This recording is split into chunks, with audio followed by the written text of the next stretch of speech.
Circuit du Château de las Tours, France, the road ahead is unpaved, rock-strewn and rut-rich. Deep puddles blast murky water across the windshield.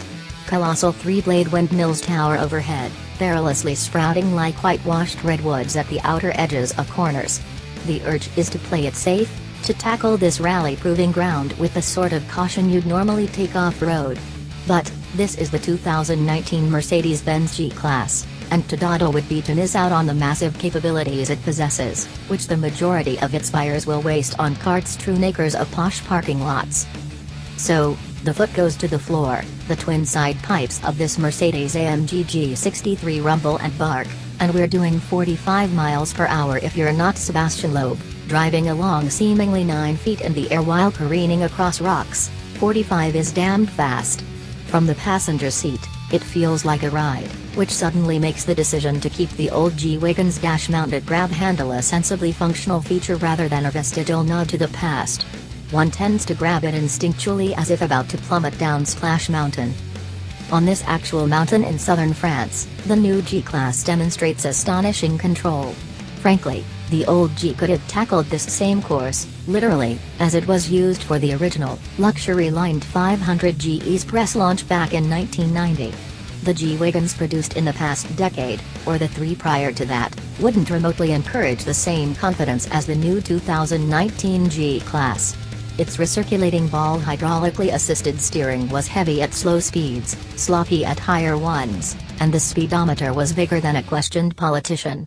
The old solid front axle, which was rightly hailed for its rock-crawling ability, has been replaced by a fully independent, double wishbone suspension that does an exponentially better job at placing the front wheels, maintaining control, and increasing confidence. Plus, with a strut tower brace that snakes around the V8 under the hood, front rigidity has been improved. Overall, the all-new G-Class is a whopping 55% stiffer than its predecessor, which didn't just look like a bank vault but felt like one too. Massive impacts that would send cringe-worthy shudders through nearly any other vehicle are met with an impregnable solidity. There's no other way to describe it besides astonishing. Okay, so what about the slower, rock-crawling, go literally anywhere capability the G has been known for since the Carter administration?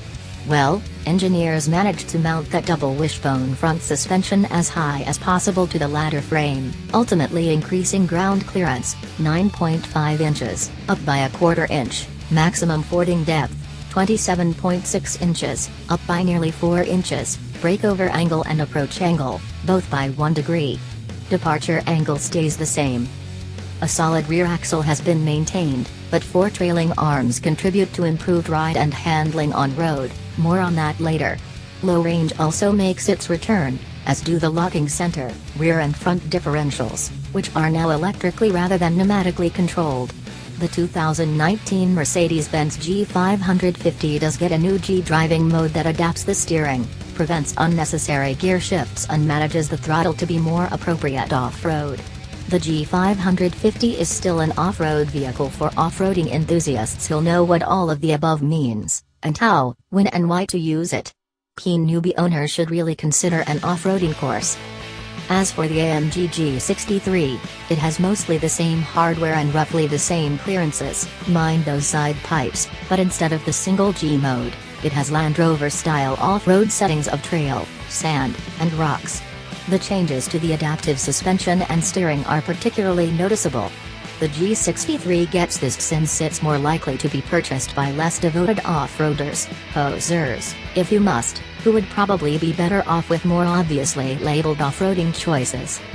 And frankly, regardless of G550 or AMG G63, those of the less devoted variety will continue to be the majority buyer. For them, it can't be underlined enough how the independent front suspension, improved solid axle and electric steering have radically transformed and modernized what was, to be blunt, a terrible vehicle to drive on-road. Oh sure, it was amusing, and plenty of people put up with it because they liked the look, the impenetrability and the sky-high visibility. Now, though, those attributes come in a far more civilized and controllable vehicle. Highway stability and low-speed maneuverability are drastically improved.